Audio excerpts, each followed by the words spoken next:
We could stand for the Pledge of Allegiance and remain standing for the invocation. Pledge allegiance to the flag of the United States of America and to the republic for which it stands, one nation, under God, indivisible, with liberty and justice for all.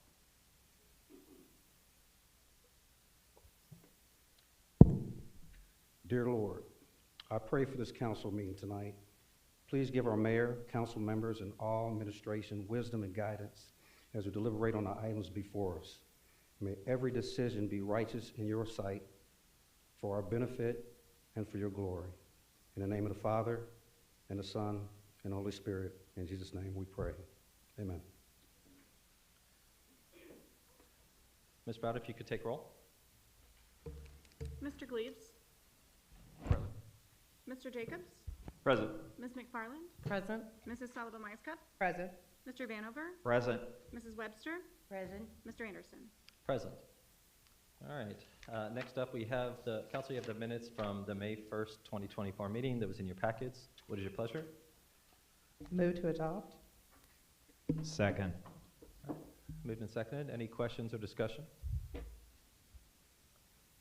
right. Seeing none, all those in favor of approving the minutes as published signify by saying aye. Aye. Opposed? Abstentions? The minutes are approved with 7 affirmative votes. All right, next we have a proclamation for Public Works Week from Mayor Hawkins. Thank you, Mr. President. It's always good to celebrate the folks that take care of our roads and snow removal and hang banners and make sure that everything is going in the right direction. So, as such, we have a proclamation. Whereas Public Works professionals focus on infrastructure, facilities, emergency management, and services that are of vital importance to sustainable and resilient communities and to the public health, high quality of health, and well-being of the people of the city of Springdale. And whereas these infrastructure facilities and services, including snow removal, wood chipping, and street sweeping, could not be provided without the dedicated efforts of Public Works professionals who are engineers, managers, and employees at all levels of government and the private sector, and who are responsible for rebuilding, improving, and protecting our nation's transportation, water supply, water treatment, and solid waste systems, public buildings, and other structures and facilities essential for our citizens. And whereas it is in the public's interest for citizens, civic leaders, and children in the city of Springdale to gain knowledge of and to maintain an ongoing interest and understanding of the importance of public works and public works programs in their respective communities. And whereas the year 2024 marks the 64th annual National Public Works Week themed as, quote, advancing quality of life for all, end quote, and sponsoring by the American Public Works Association. Now, therefore, I, Lawrence C. Hawkins III, Mayor of the City of Springdale, do hereby proclaim the week of May 19th through the 25th, 2024 is National Public Works Week.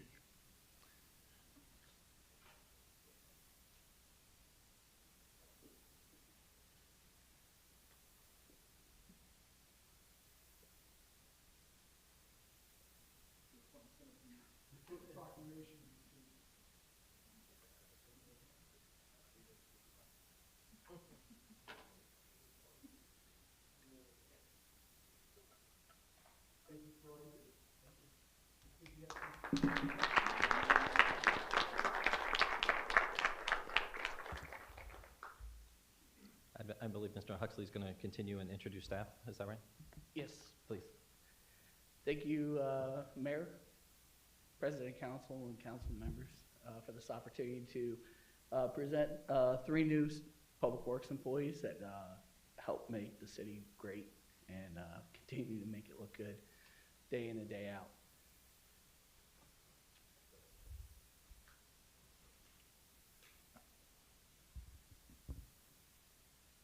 We'll kind of go from order of like the last hired to the most recent hired.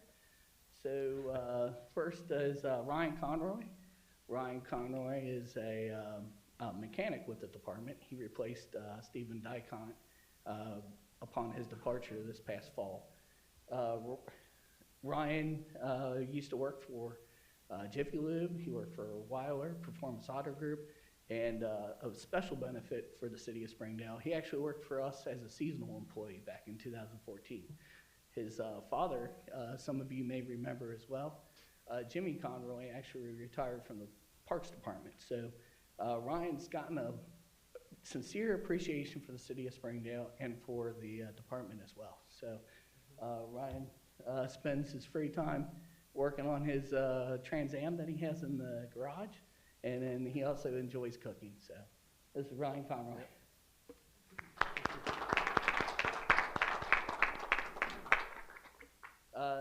The next employee I'd like to bring forward to you guys is Brian Eads. Brian Eads came to us from Ohio Department of Transportation. He used to work for Indiana Department of Transportation. He also worked for a local nursery in Batesville Casket Company. He and his wife moved here in 2014 after his wife was successful in getting a job with Christ Hospital. Brian started with us back in March, and Brian, he is an avid Bengals fan. So he said he's appreciative of being on the winning team here in Springdale because Bengals, sometimes they've had a rocky past. So this is Brian Eads. Thanks, Mark.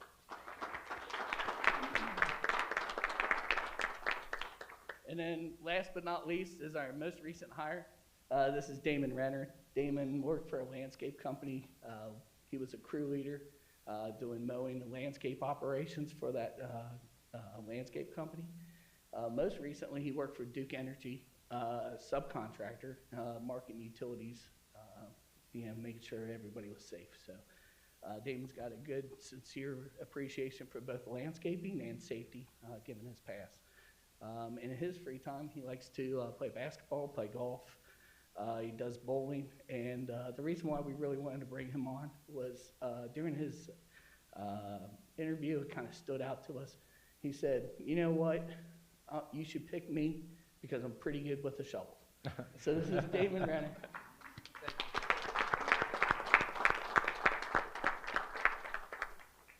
Thank you very much. All right, thank you, guys. We appreciate you coming out. We appreciate our Public Works team, so thank you.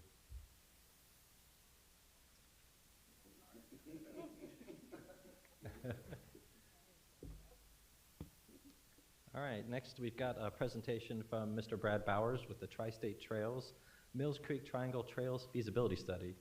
Thank you for coming out, and the podium's all yours. Yeah, thank you.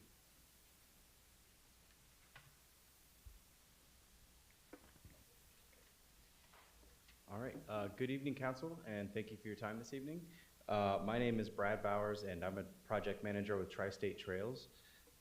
And I'm here to talk to you about an exciting project that we're working on called the Mill Creek Triangle Feasibility Study. So just to talk about Tri-State Trails real quick, we are a nonprofit organization working to advance safe and connected bike infrastructure throughout the Tri-State. So we serve a 9-county service area and in Ohio, Kentucky, and Indiana. And we work with local governments, nonprofit organizations, and community advocate groups to advance bike infrastructure projects throughout the Tri-State. We also host a lot of community events.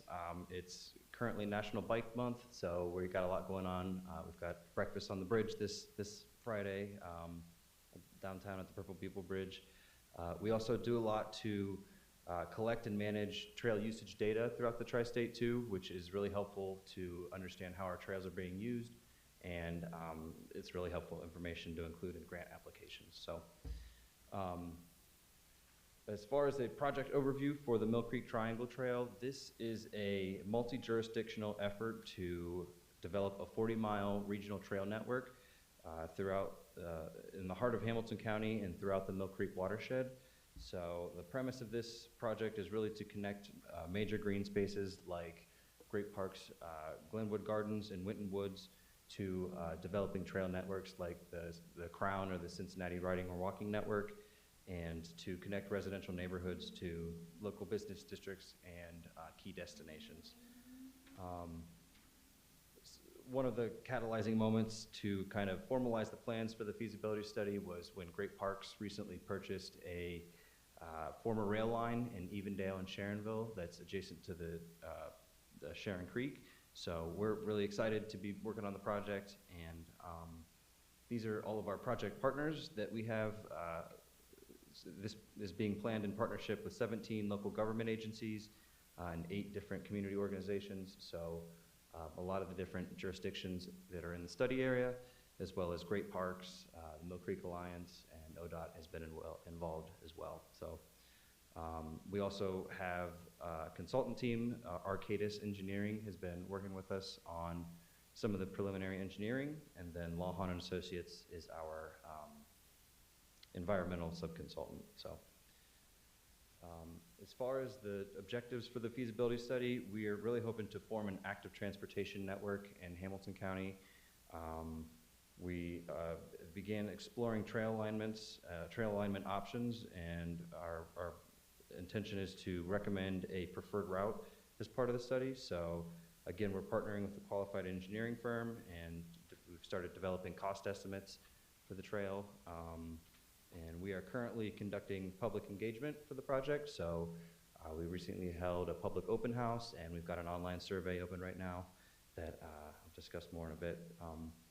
And then ultimately our goal is to develop a funding strategy for the project and position segments of the trail for to apply for federal and state grant applications to construct it. So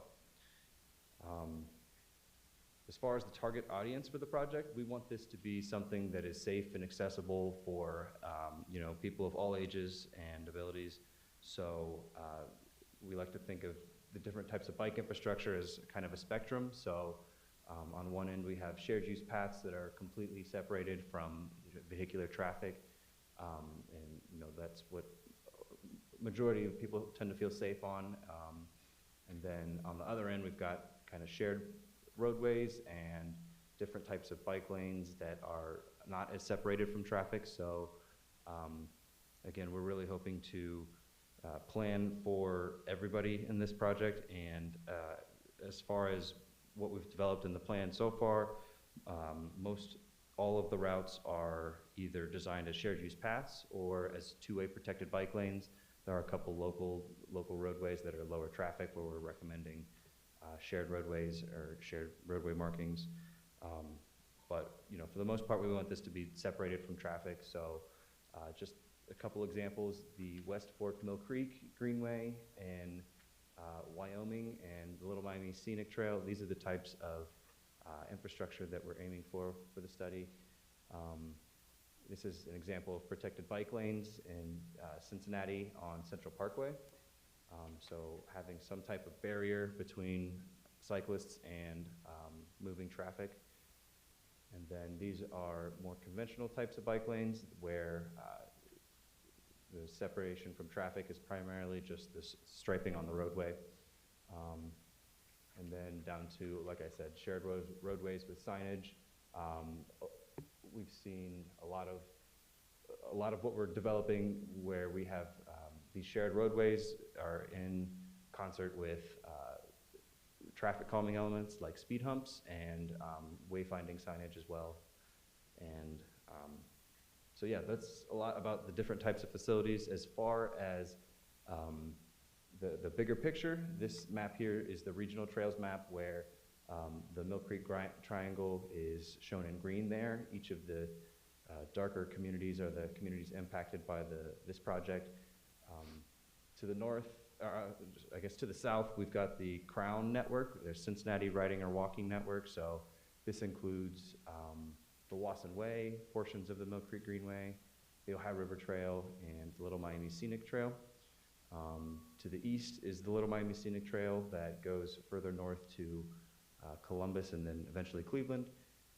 And then on the west side, we've got the Great Miami River Trail Network, which is mostly proposed at this point. It's not as much. Most of the construction for that has been in Butler County.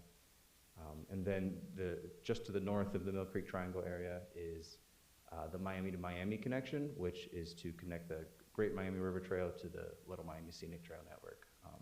So As you can see, the Mill Creek Triangle sits kind of in the center of all this, and we're really hoping to connect a lot of these developing trail networks. So this is just, this is the project overview map that we've developed so far, and again, we are looking at a couple different alternatives for each of these proposed connections. So again, the overall network would be a little over 40 miles.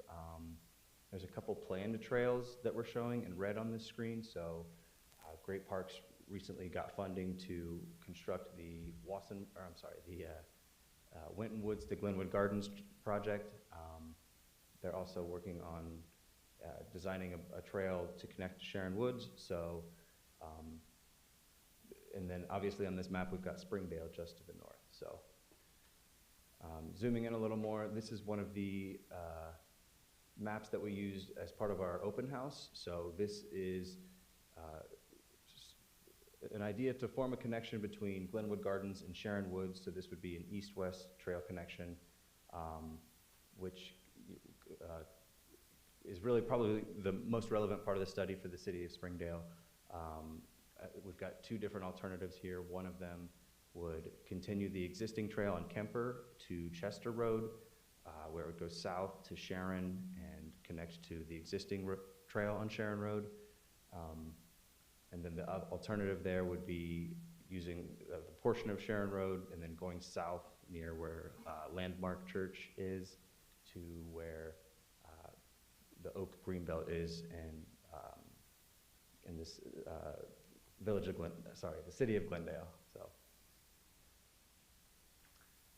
So it's great to see that Springdale's done a lot of bicycle planning. We were involved in some of the comments on the planning process that KZF did for that project. So a lot of the design recommendations for the trail network that we're developing will be similar to what you have in your plan. And so it's exciting to see that, some of these plans have been thought about in Springdale, and with a lot of investment in, the spring redevelopment of the Artisan Village. We really want this to be something that the city wants to connect to, and I think, we think it would be great to connect to Springdale as well. So this just shows some of the routes that were proposed in Springdale's bike and pedestrian plan, overlaid on our the project overview map that we've come up with. So as you can see, there's a lot of different connections here that start to arise. One of them on which would be an extension of the Glenwood Gardens to Sharon Wood, or Glenwood Gardens to Winton Woods project, is a potential connection on Southland Road to Ballinger Road, and that would connect the existing trail. So that connection is kind of right in this area to connect to that existing trail on Sharon. On the yellow portion of this, these lines over here, this is a project we're also working on with the city of Forest Park. We're exploring trail connectivity along Winton Road. And then the other potential connection, which is a little trickier, is this connection on Kemper Road. As you can see, there's a lot of potential connections that we've thought about and would like to discuss further as some of these plans come to fruition. So I won't go too deep into some of these project benefits because it sounds like your community understands the importance of having trail plans, but we're really hoping to enhance connectivity between communities with this project. Connecting recreational amenities is really important. Spurred economic development. We've seen a lot of studies that show with the with the Little Miami Scenic Trail, how property values have increased around that network. And really expanding safe walking and biking opportunities for all ages, improving public health, and reducing traffic congestion and different types of transportation emissions. So, as I mentioned, we recently had a public open house for the project. There was about 75 people that came out for that, and we've currently got about 180 responses on the online survey. So we've had some great engagement from a lot of the residents in these communities, And as I mentioned, we have a virtual open house that is live right now. It'll be live until June 3rd. So I've got some flyers here that I can leave that direct folks to that survey.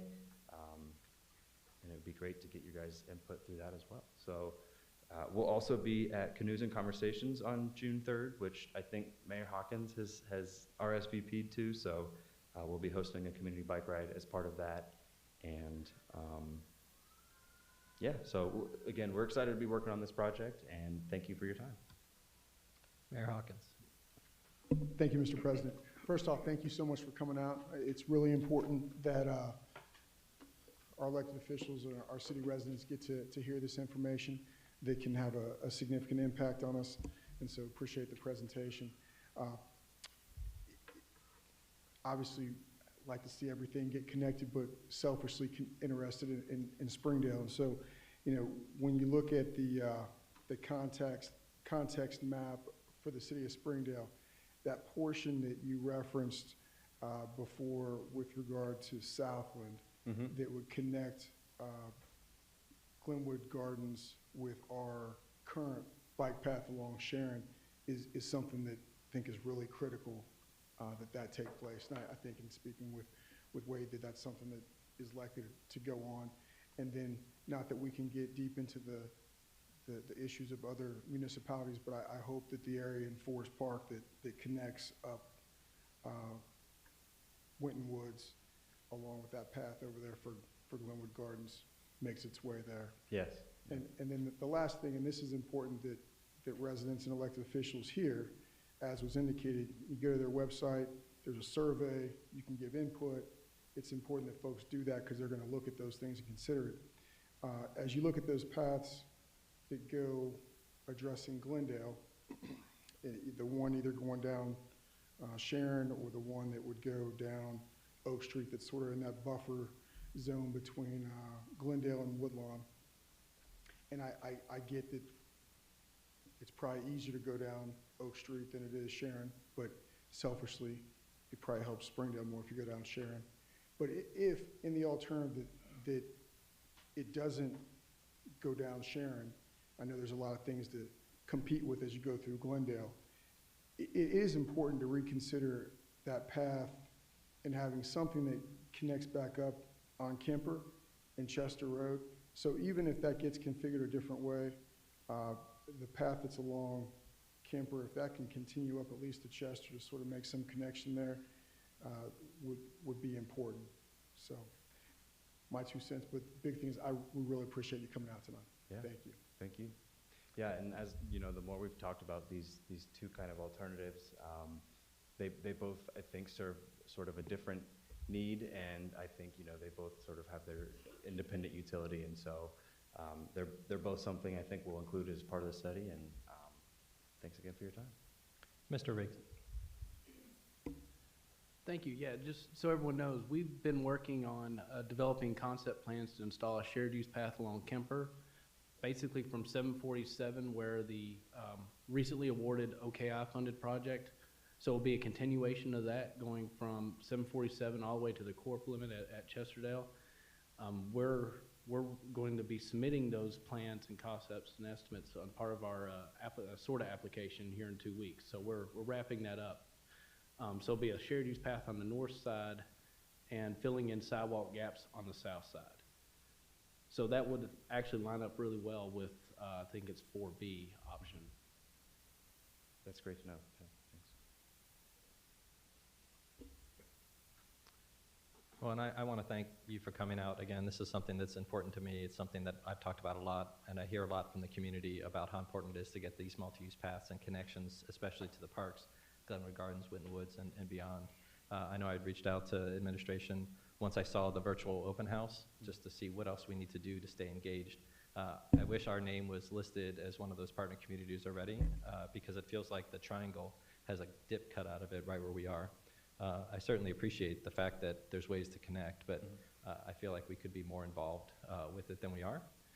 So thank you for coming out and sharing this with us. If there's anything else we can do along this, as we continue down our bike multi-use path journey to connect, I want to make sure we stay engaged with that. especially where it comes down to this southern connection, this 4A versus 4B question that we've talked about, or some hybrid of that.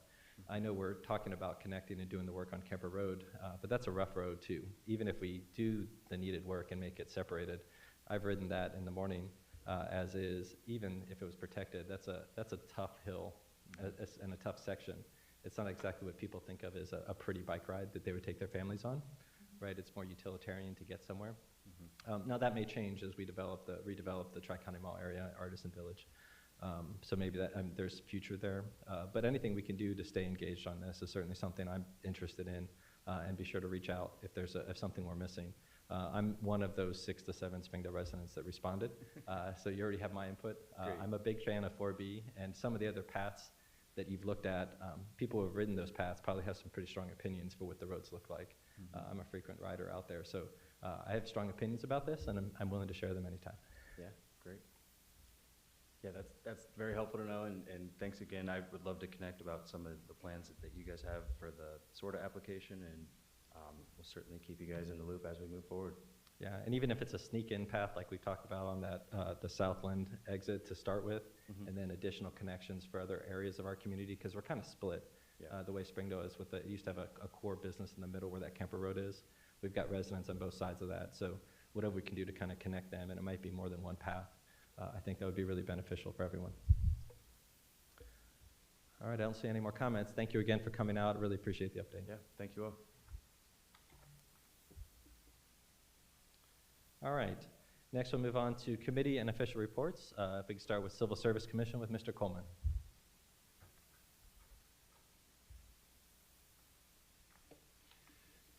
Good evening, Council. Thank you, Mr. President. The Civil Service Commission did meet on May the 2nd at the municipal building, and the meeting was called to order by myself, and present were members of Civil Service, which was Mrs. Cheryl Darby and Mrs. Kathy McNair, also Assistant City Administrator Mr. Yule, and Human Resource Administrator Ms. Morgan.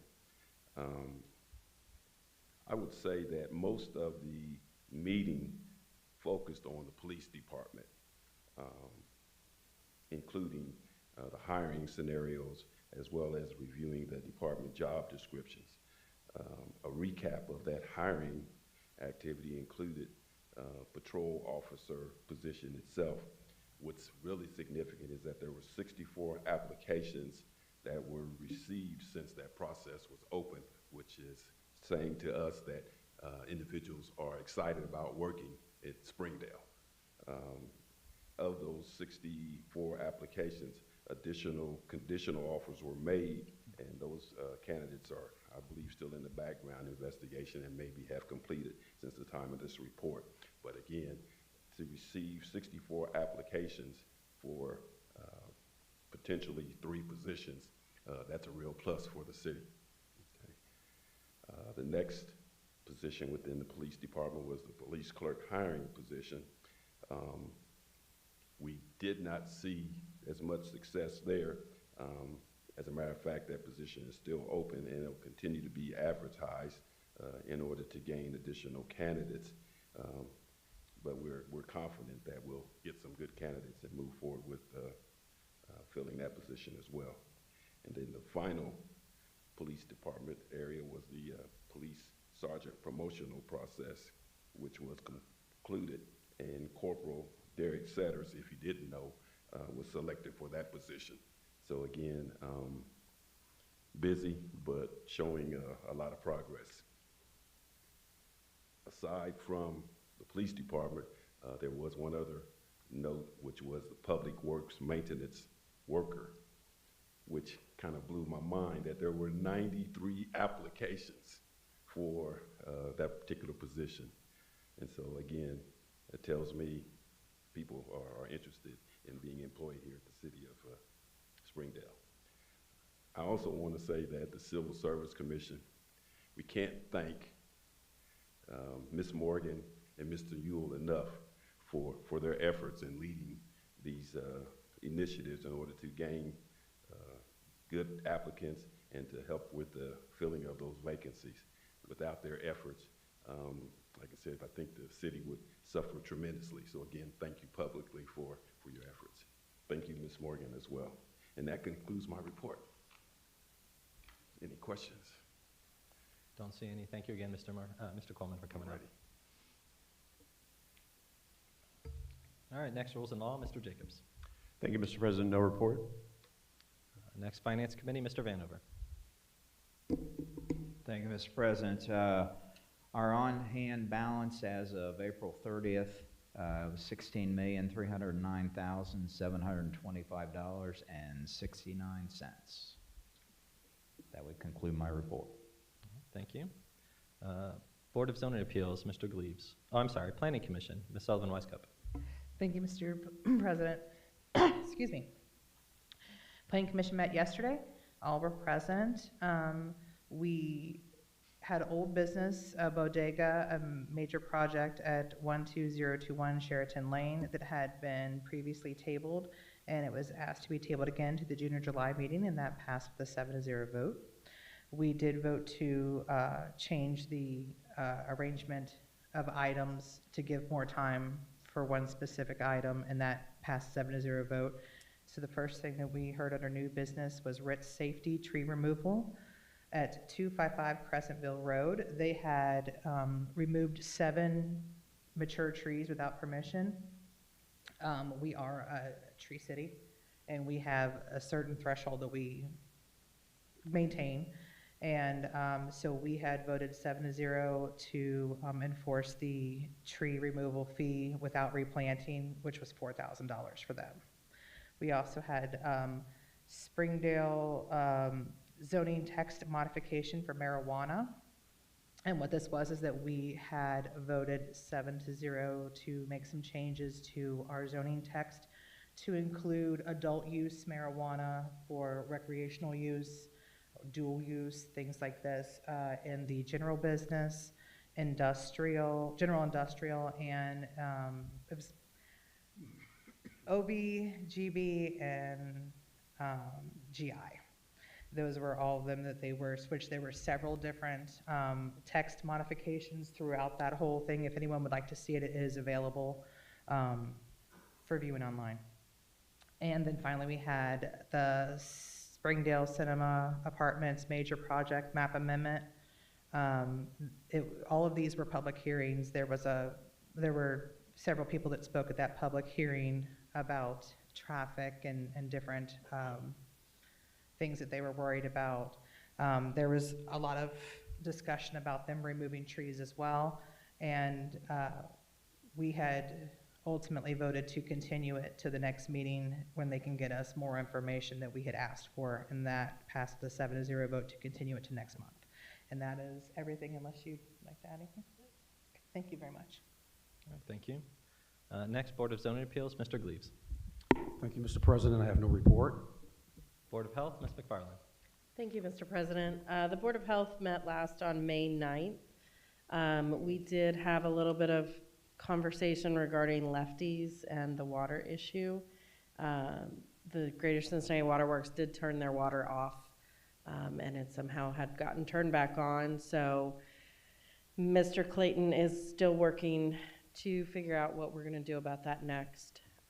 We did have the Commissioner's report, which include an update on our summer interns. We have several coming back from Xavier and UC, among many other colleges around. They have a lot of work planned for them and projects that they're working on. The Wawa plans were approved. Dairy Queen on Route 4 was closed, not due to a health department issue. Springdale Health Department also conducted a ServSafe training in late April. And our public health nurse provided us with an updated report as well. We did have 4 uses of naloxone in the month of April. We only had 2 new COVID cases, which was good news. And they did hold 3 immunization clinics with 44 people seen and 127 vaccines given. And we are now on our summer break, so we will resume in September. Thank you. Next, capital improvements, Ms. Sullivan Weiskup. Thank you, Mr. President. No report. OKI, that's me. OKI did meet on May 9th for its executive board meeting. There's 2 items that I want to share. The first one is short. There was lengthy discussion about a charter amendment that's going to be on the ballot this coming November for the city of Cincinnati related to OKI. I only mention it not to, no one in Springdale will be voting on it. It's specific to the city. But if you see advertisement for it and you connect that they're talking about OKI, just know that the board is aware of it and has been doing a lot of research and work in that space. And regardless of how it ends, we don't expect it to have a material impact on the way OKI functions. So we should continue to operate as normal, continue to propose projects and do things as if nothing has changed. And if that changes, I'll certainly let everyone know. OKI provides a lot of funding, is a funnel for a lot of funding for projects around Springdale, as Mr. Riggs just mentioned. With the SORTA funding, all of that flows through OKI. So it's something that's had real impact. Our Northland Boulevard reconstruction, it's gotten something on the order of $3 million through OKI grants. So it's a big deal for Springdale. But the charter amendment that there's being proposed shouldn't affect us. The other item I wanted to share is there was a presentation from the Ohio EPA about a regional watershed study plan, which I thought was interesting. I wasn't aware that there's significant investments going into Ohio in general for data centers. AWS, Amazon, is planning an $8 billion investment in Ohio. Hamilton County makes up about 10% of the 1,100 major data centers in the state. These are very heavy power and water consuming projects, which is why now that more of these are coming, the Ohio EPA is investigating how much water we have to support these. And we're at the very southern end of where the study is. So it's going to end just short of Hamilton County for this study, but it certainly impacts the region as these come through. And they're trying to understand demand and availability for Central Ohio, especially for what they call mega water users. I just thought that was interesting how much water these use and how much that's a draw. Between AWS, Intel plant going in, and the Honda plant that's a little further northeast of Columbus, these are huge draws for power and water. They also affect regional jobs significantly. So it's something to keep an eye on. But it is a valuable asset for the state and the region. That's it for OKI, unless there's any questions. All right. Next, we'll go on to the mayor's report. Mayor Hawkins. Thank you, Mr. President. First off, on April 26th, the city celebrated Arbor Day, and the 4th graders at Heritage Hill Elementary School, as well as the 1st graders at Springdale Elementary School, did a fantastic job singing. Both of them did, and well attended by elected officials and residents likewise for both. We had a ribbon cutting at Ida Mae's restaurant on May the 10th, and this is at the location of the Old Smoke restaurant. They also were gracious enough to provide food for those that came, and it was outstanding. I had to work out a little bit harder as a result of that. So great new restaurant in Springdale, and folks are encouraged to go check that out. The city will celebrate Memorial Day with a wreath laying on next Friday, May the 24th at 1 p.m. at Veterans Memorial. Again, 24th, next Friday at 1 p.m. at Veterans Memorial. Council has before it a piece of legislation with regard to it's ordinance number 2020-24, and this is related to those that are unhoused or houseless. I had asked Mr. Braun to look into providing some additional tools for the administration with regard to individuals that do not have homes that are in our city. And so as I was noticing a number of individuals, and I had some residents speaking to me about a number of individuals that have made their way into our community. We've seen an influx over the last 12 to 18 months. And the issues have been folks, whether they're sleeping on Route 4 on benches. We've had folks that have been sleeping in some of the little alcove areas on the municipal building property. I've had residents talk to me about individuals at parks, bathing in creeks. We had an employee reference an individual bathing in our little fountain area as well. In the last 7 days, on 2 occasions on Springfield Pike, fortunately in broad daylight, there's an individual with a cart who was crossing Springfield Pike, not in a crosswalk, and would literally stop halfway through, an east lane of traffic, which is a hazard for that gentleman as well as the drivers going by. So there are a number of things that I wanted to make sure that we had tools that we could address those things. And I thought it was important to get this conversation to council so council could look at it and see what council thought was appropriate. And so that's the reason why we have this legislation in front of you. And it's something where folks can talk about what you think is appropriate or things that may be tweaked or what have you. There's no emergency clause, but it's something important to get out there because it is an issue that continues to grow. Now, the idea is not that we're trying to necessarily criminalize people that are without homes, but the idea is that we're able to put those individuals in a position to get services that they need. I can tell you from my personal experience as an attorney, I have a lot of individuals that are clients that have suffered from situations of being without a domicile to lay their heads at night.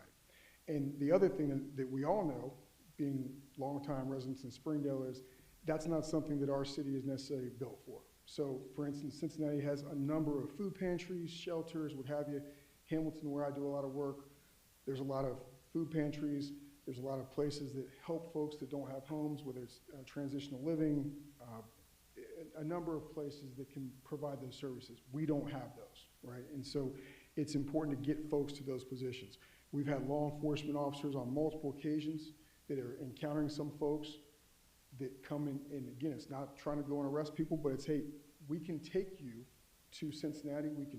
We can take your cart down there, get you to places where there's services.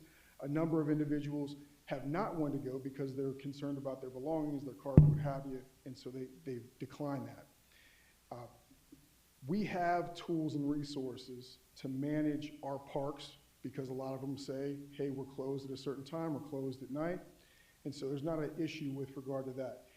Residents, as I've been told before, you have to tell me if you have somebody bathing in the creek at Cameron or Underwood or what have you, or someone sleeping there. You got to call in the police department and let us know.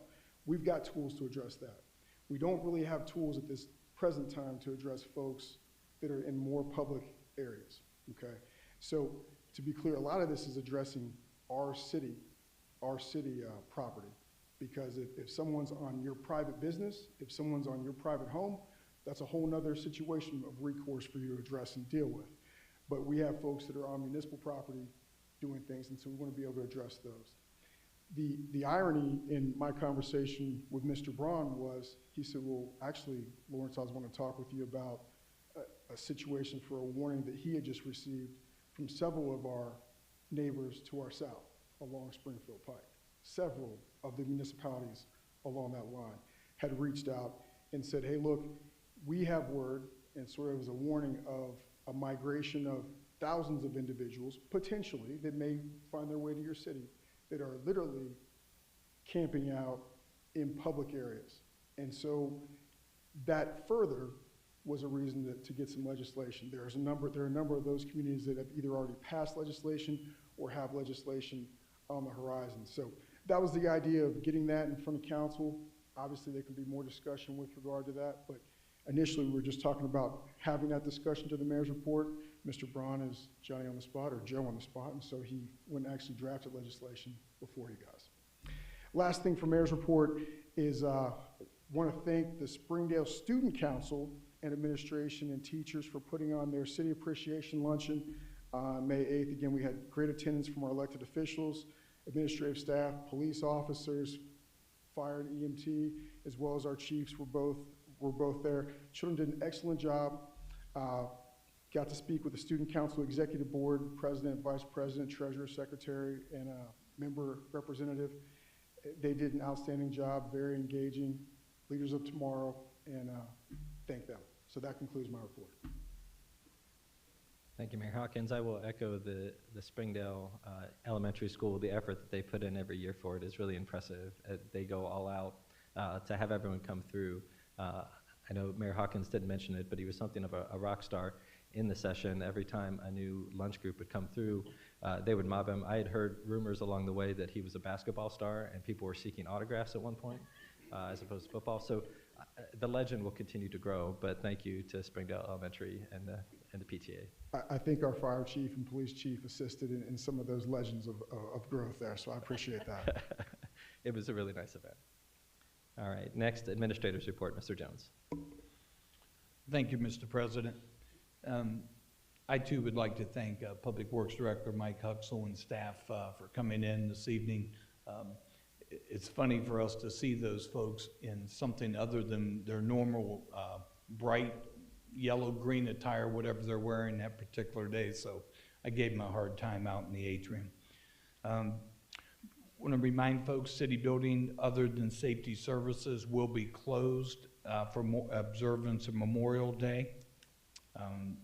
Community Center is enjoying signups right now so for fall soccer and volleyball. Also, applications are being accepted for sailfish, swimming and the swim team. And then a correction from the last meeting, the pool opens May 25th at 1 o'clock from 1 to 4.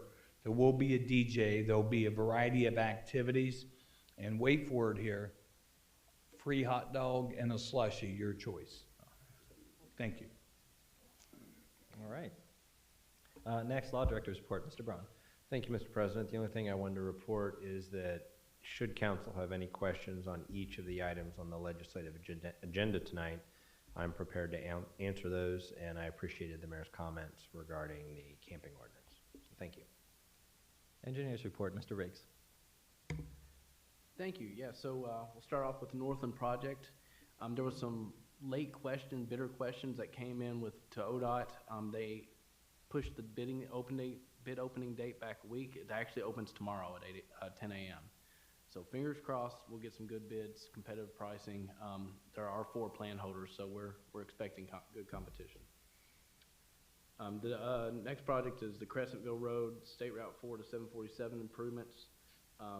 Barrett Contracting is expected to begin the paving in July, and it's part of the repaving of Crescentville Road is part of the countywide contract with Butler County, and all that work, all their contract work is supposed to be done or expected to be done by August of this year. Then we have the Tri-County Parkway Sidewalk Project. There's actually a resolution tonight about a temporary construction easement. That's the missing piece. Once if approved, we'll close on that one and advertise sometime in June, early June. The thought was that with the Northland bid opening happening soon, that there will be already a contractor, a larger contractor even, that's near site. So it may be beneficial to get a little bit more better pricing with someone that's already planned to be mobilized to the area. And that's all I had this evening. All right, don't see any questions. Thank you. Rental Program Committee, Mr. Vanover. We have no report this evening. All right. Urban Farming Special Committee, Ms. McFarland. Thank you, Mr. President. No report this evening. All right, next, communications. Ms. Browder, are there any communications for council? Thank you, Mr. President. No communications. All right, next we have communications from the audience. If anyone would like to address council for any reason, you would come up to the podium, sign in. Please state your name and address, and you'd have up to 5 minutes to address council on any matter that you see fit. My name is Dwyer Webster, 12142 Peak Drive. Just a couple of questions about some of the committee reports. Mrs. Stallman, could you elaborate on the Sheraton Lane project? Yes.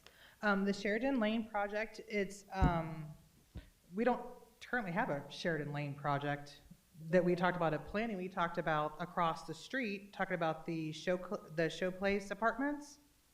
Which one? Oh, the bodega. Oh, I'm sorry. Because that got, we had a bodega. It was tabled from April, I believe it was. There is the Sugarcraft right next to Sugar Creek. Sugar Creek, yeah, sorry, Sugar Creek, right next to the new development of the Array. And they want to change to a bodega. They want to make like an Italian-style bodega with a drive-through and place to get sandwiches and a little convenience store. There were some issues before with logistics, and so they're working on that. And as soon as they're able to bring us a viable plan, they're going to come back to us. Okay, all right, thank you. Yeah. The other question I had was, Ms. McFarland, I didn't gather, I didn't understand the Dairy Queen. Is it closed? Yes, the Dairy Queen did close, not because of a Board of Health issue. They chose to close the restaurant on their own. Oh, on their okay, own all right, terms. that was my next question. Okay, thank you. And finally, I'd just like to congratulate the mayor for being proactive on this camping thing, outdoor camping or squatters or whatever you want to call it. It's homeless, and I think it's all too many communities are just sitting on their hands, not being proactive, and then it ends up coming back and biting them, and we end up with a San Francisco or whatever. So I congratulate you. That's good to get out in front of that. Thank you very much. The floor is still open if anyone else would like to address council.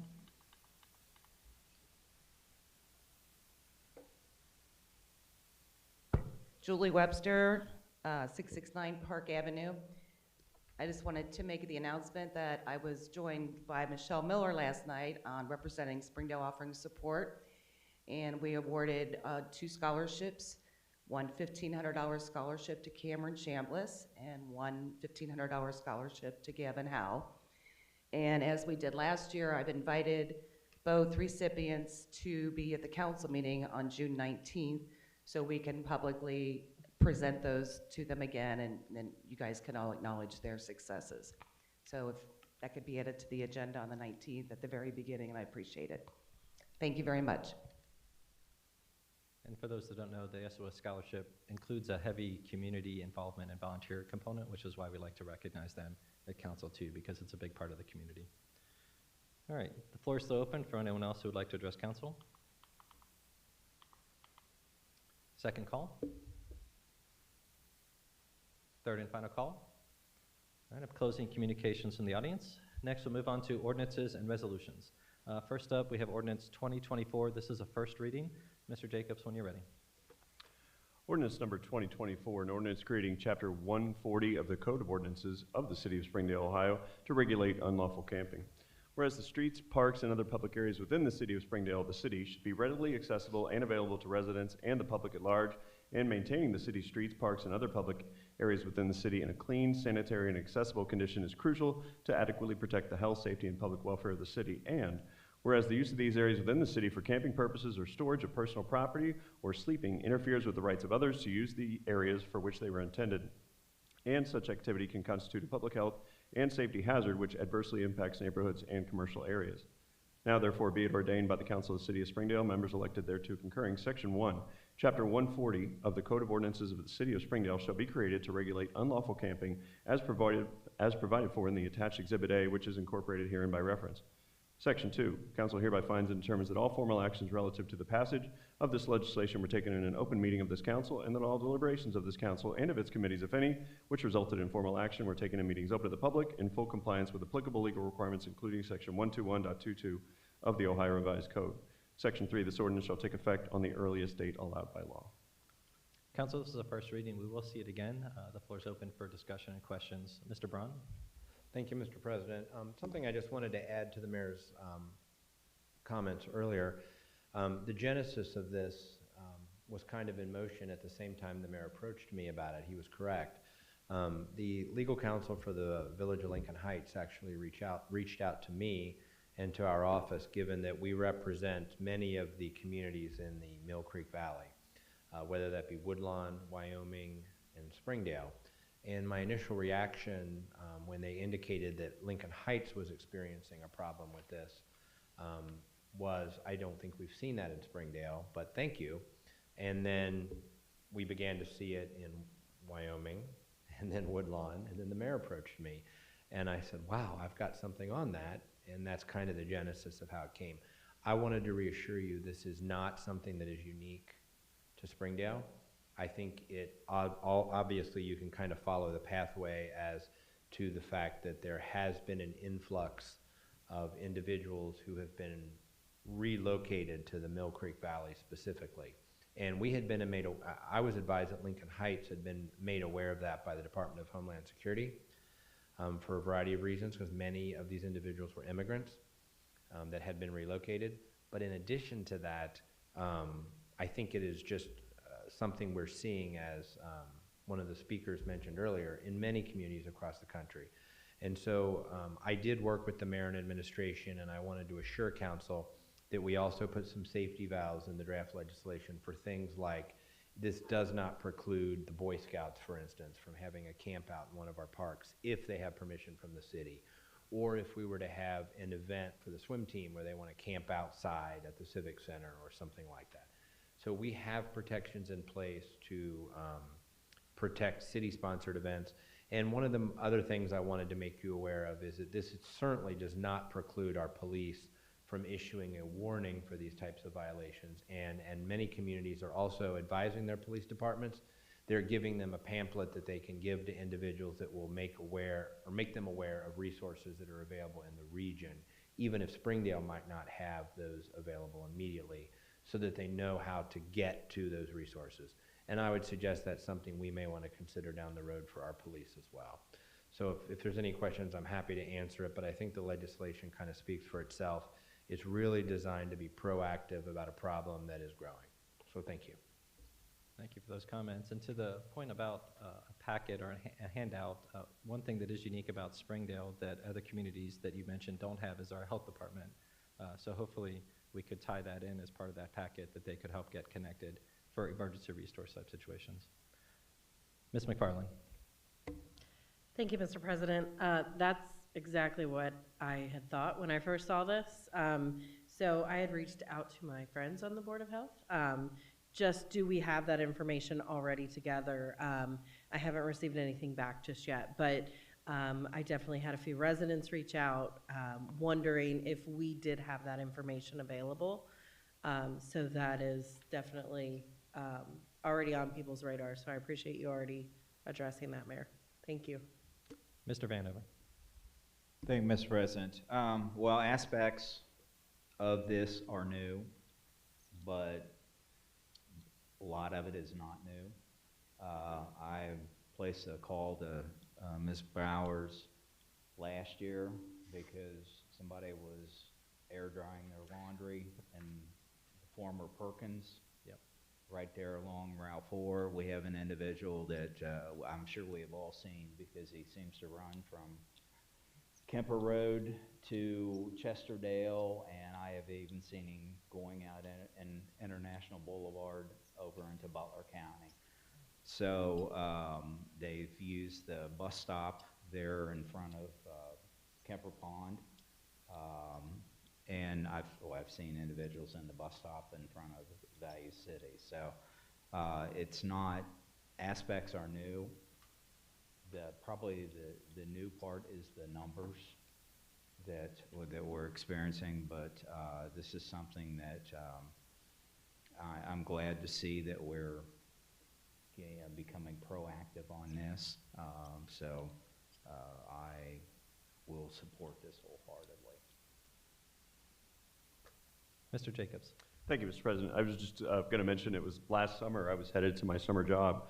I looked to my left as I was passing Glen Springs, and there was Commissioner Clayton, and I rolled my window down.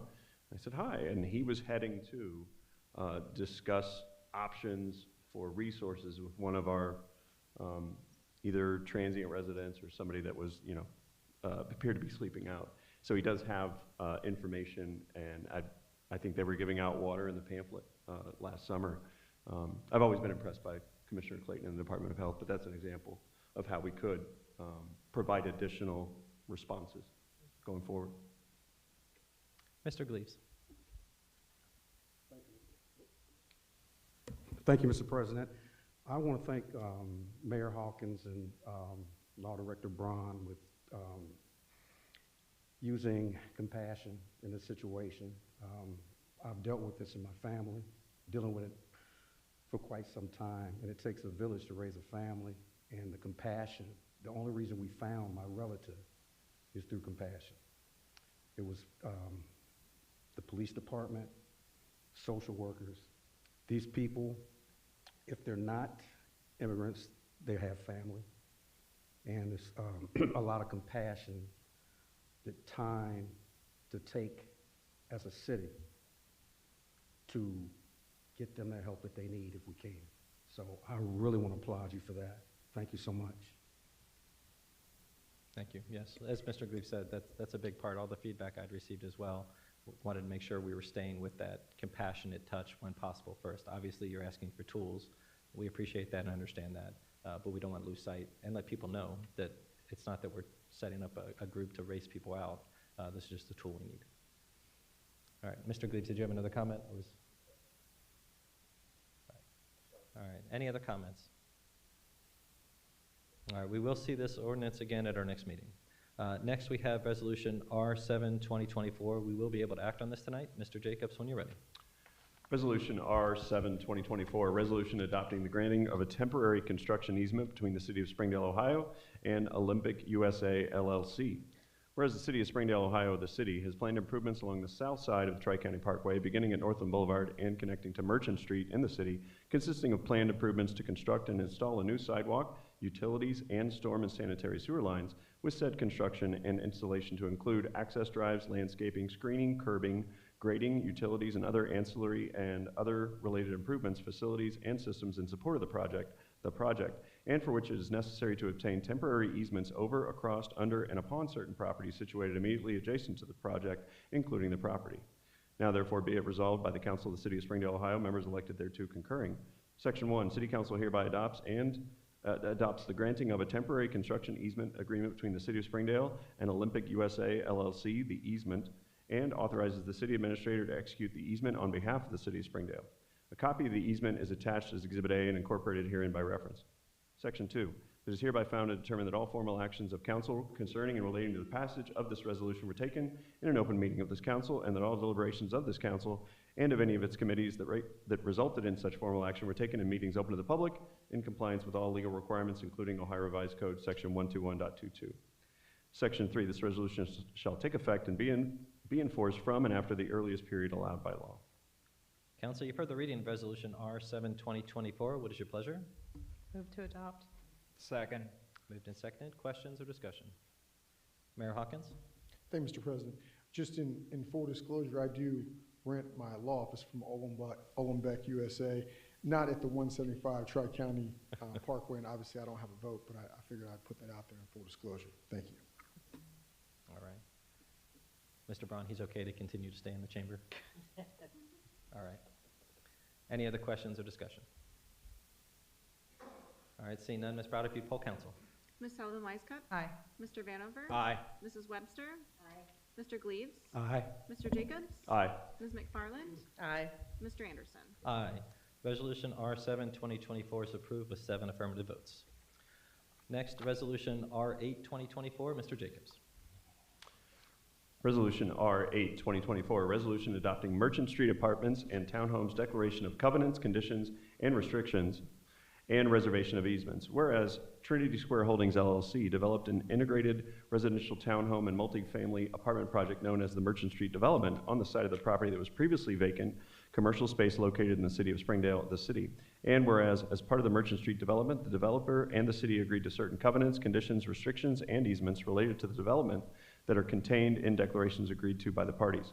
Now therefore be it resolved by the Council of the City of Springdale, Ohio, members elected thereto concurring. Section 1, City Council hereby adopts the Merchant Street Apartments and Townhomes Declaration of Covenants, Conditions, and Restrictions, and Reservation of Easements, the declarations, and authorizes the city administrator to execute the declarations on behalf of the City of Springdale. A copy of the declarations is attached as Exhibit A and incorporated herein by reference.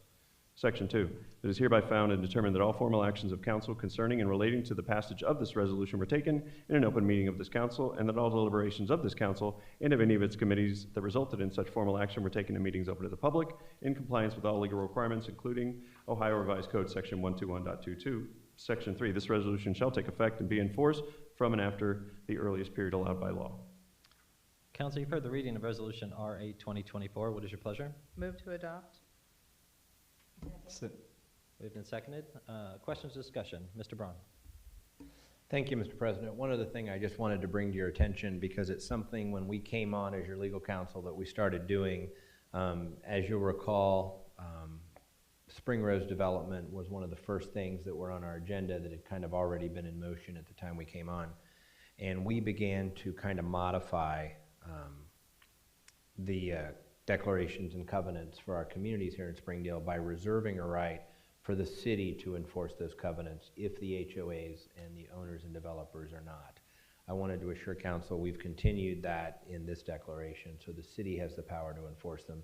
And that's one of the reasons that we aggressively review them, modify them, and negotiate them with sometimes the engineer's office, sometimes Mr. Lamping's, sometimes Public Works.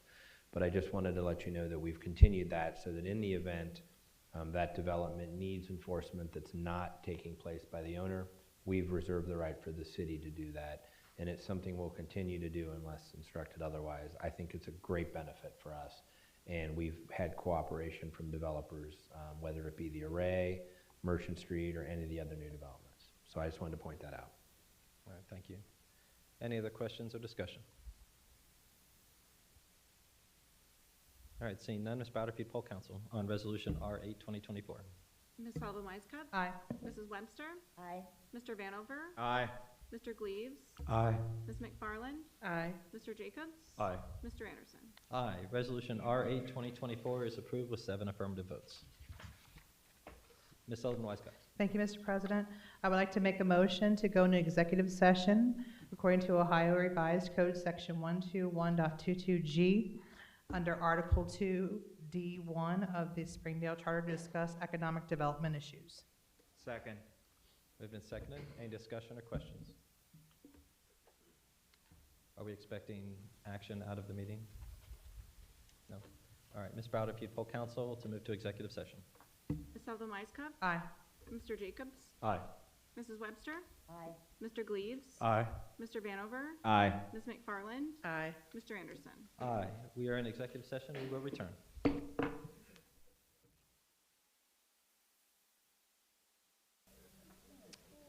All right, council has returned from executive session. Next, we'll move on to old business. Is there anyone with old business they want to bring before council? Mr. Gleaves. Thank you, Mr. President. I just want to see if we had an update on the traffic study over on that Mr. Vanover brought up. Is there an update on that? Mr. Buell. Thank you, Mr. President. Yeah, referring to the Ledrow parking study, not yet. We just received a proposal from TEC earlier this week.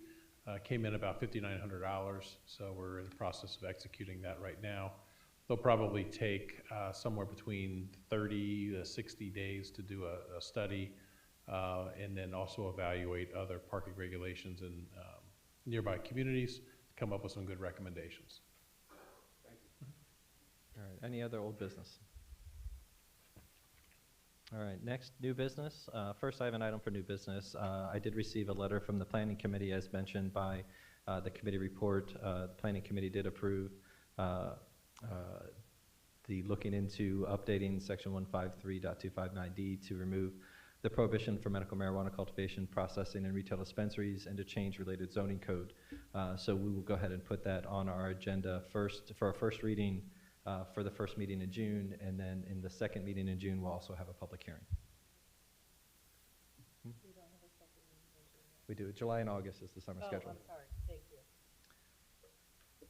Any other new business? All right, next we'll move on to meetings and announcements. Ms. Sullivan Wisecup. Thank you, Mr. President. Planning Commission will meet on Tuesday, June 11th at 7 p.m. in these chambers. Mr. Yule. Thank you, Mr. President. I have one meeting to announce. Civil Service Commission will meet on Thursday, June 6th at 2 p.m. and also have one announcement. This Saturday, May the 18th, our police department will be hosting its annual Law Enforcement Expo from noon until 3 o'clock down at the parking lot space in between the community center and police department. All right, thank you. That's always a good time, so I encourage people to go. They really go all out with that. Mr. Gleaves. Thank you, Mr. President. The Board of Zoning Appeals meeting was scheduled for May 28th. As I think as of right now, it's canceled. The next scheduled meeting is June 25th in these chambers at 7 o'clock. Thank you. Any other meetings or announcements?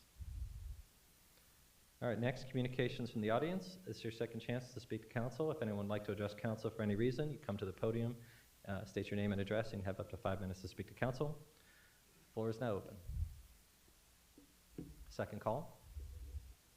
Third and final call. Closing communications from the audience. Next, we'll go to Mr. Jacobs for a recap of legislative items and legislation in develop in whichever order is most appropriate.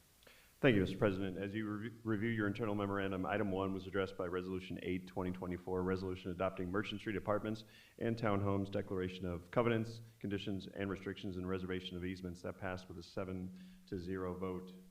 Item 2 was addressed by Resolution 7, 2024, resolution adopting the granting of a temporary construction easement between the City of Springdale, Ohio, and Olympic USA LLC.